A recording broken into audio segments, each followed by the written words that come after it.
意大利的通心粉。对。那我相信很多观众朋友很会做料理的，也知道说哦，通心粉要怎么煮，但是我们还是一样有很多我们今天介绍不会煮的嘛哈，所以还要请教是否。我们今天介绍这通心粉有没有？我们也不用爆香，我们就一锅到底。然后，但是总要煮熟吧？对啊，对，一定要煮熟。来，我们热水滚了之后，有没有通心粉？大概下去。要不要放盐巴？不用。哎，你试试看我的方法。好，30克左右下去。啊，稍微拌一下。小朋友很喜欢吃哦，哈，通心粉。对，而且这个有没有？这道做起来很快。好，然后就先盖着，好盖着。煮。然后我们来备料，凤梨。哦，今天这个凤梨看起来就是像金钻的这个品种哦。是，我们都选当季的哦，时蔬来用。那一般我们没有凤梨的话，我们也可以用奇异果啦、别的水果来代替。那凤梨的话，实际上是比较对味一点。对，我做料理呢，我也很喜欢用凤梨哦。这种凤梨呢，它既有甜味，又有香味，又有酸味哦。我尤其是夏天哦，你在炖鸡肉啊这些放一些凤梨，你会觉得哎，然后小番茄我们也切一点，看也是做颜色。嗯哼。然后对半就好。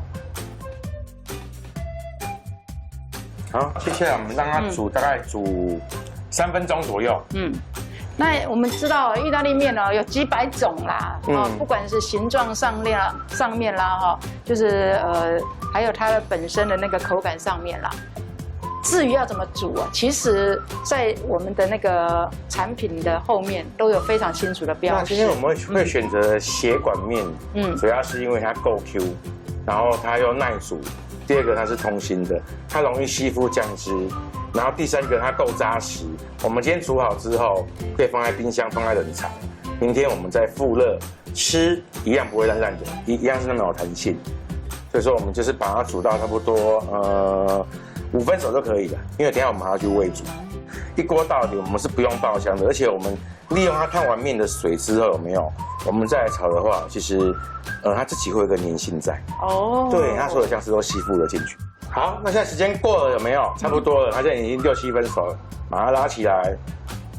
哦，它有些许的膨胀了，对不对？然后我们怎么一锅到底？我们先把凤梨也不用爆香，在家里煮方便就好，丢下去，让它熬一下味道。让它熬一下味道，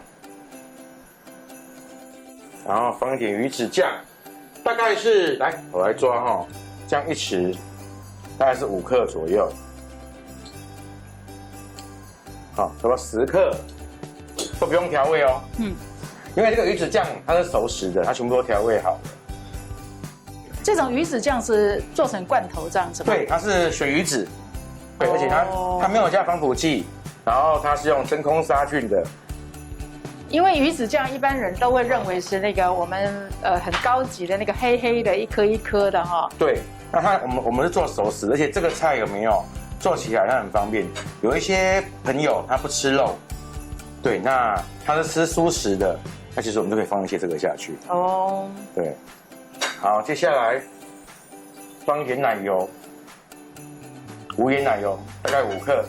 下去让它香一点，那也不用爆香，这道菜完全都不用爆香，因为本身这个鱼子酱的这个它的味道都在里面，已经都帮你把所有的味道都放在里面了。可能镜头闻不到了，那个有了，我戴着口罩，我觉得还是很香啊，是好像有一点类似干贝酱的味道哎。对，好，慢慢让它缩好之后，番茄下去，依序。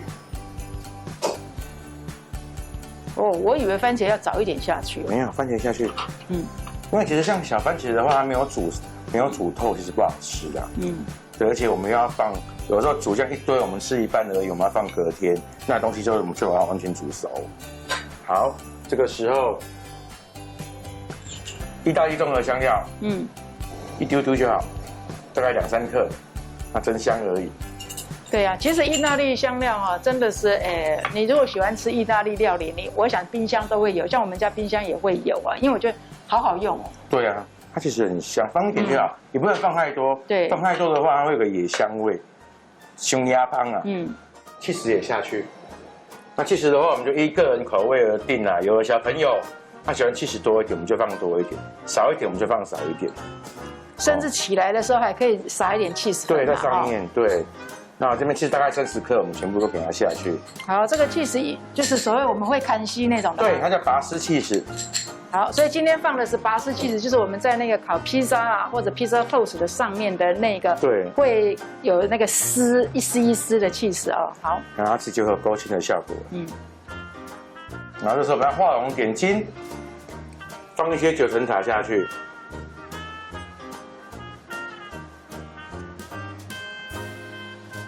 哦，9层塔也真的是啊，不管是台菜啦哈，或者是说还有青酱的味道，对对对，真的很棒。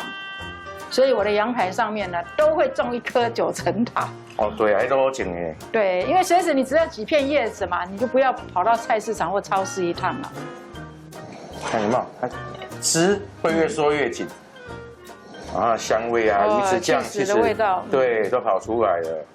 那这是最简单的起司酱的做法，也是这样子。我们有放新鲜的凤梨下去的话，它味道啊会更有层次感，酸酸甜甜的。那尽量不要放罐头的凤梨啊，那个不好吃，而且有防腐剂。对，我们就用新鲜的凤梨。风味也完全不一样。对，好了，怎么样？我们就盛盘。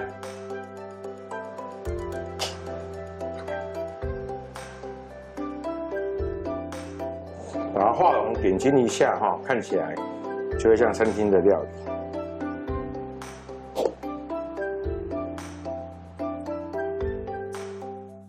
好，我们这样轻轻松松、简简单单，5分钟就完成一样菜了。哇，这个真的是小心烫哦。好。